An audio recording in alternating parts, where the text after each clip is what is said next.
2020 жылы Галина Христофоровна мен бірге сотқа бардым. Назар Solution деген компания Галина Христофоровна сын айтқаны үшін сотқа берді.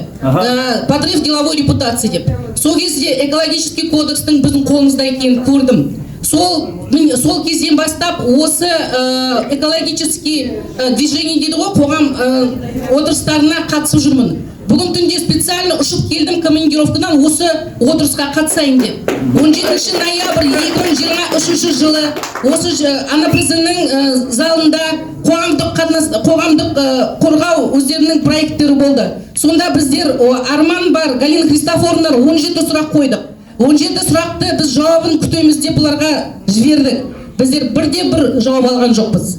Сондықтан да бүгінгі күні халық ашынып келіп отыр. Неге сенбейміз? Қазір Арман мырза бәрін дәлелді түрде айтты. Экологиялық ущербті 30 жыл бойы қайтадан алуға болады мына халыққа.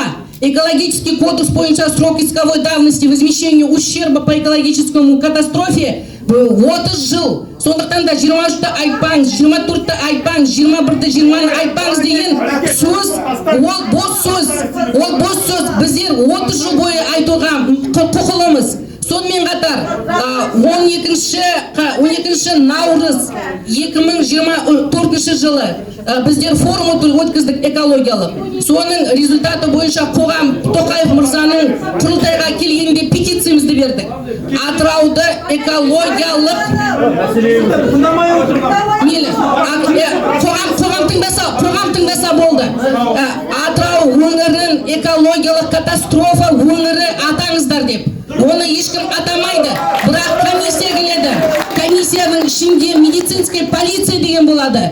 Адамдар неден ауырып жатыр, неден көз жұмып жатыр, балдар неге онкология болып тіркеліп жатыр. 10 айдың ішінде 2000 бала тіркелген. Соның бәрін зерттеу үшін сондай статус керек. Бірақ бүгін АНПЗ-ны ешкім тоқтатпайды деп Сатқалиев мырза айтып кетті.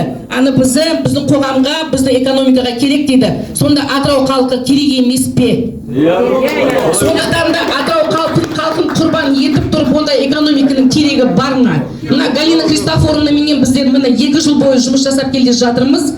Қолымызда бүткіл қағаздар экология департаментінен, денсаулық сақтау департаментінен біздің қолымызда бар. Осы қоғамдық қатынасқа келіп отырмыз. Бүгін күні біз қайтадан бізге шынайы дәлелді ақпарат алмайтын болсақ, біз сотқа барамыз. Сондықтан да сотта мы, может, проиграем. Да, бірақ экологтар айтты, сотта проигрывайте деді. Важно пройти ваши казахстанские суды. Но в Гааге, если вы будете обращаться, там наложат санкции сразу по экологическим вопросам. Нет. Это очень серьезно.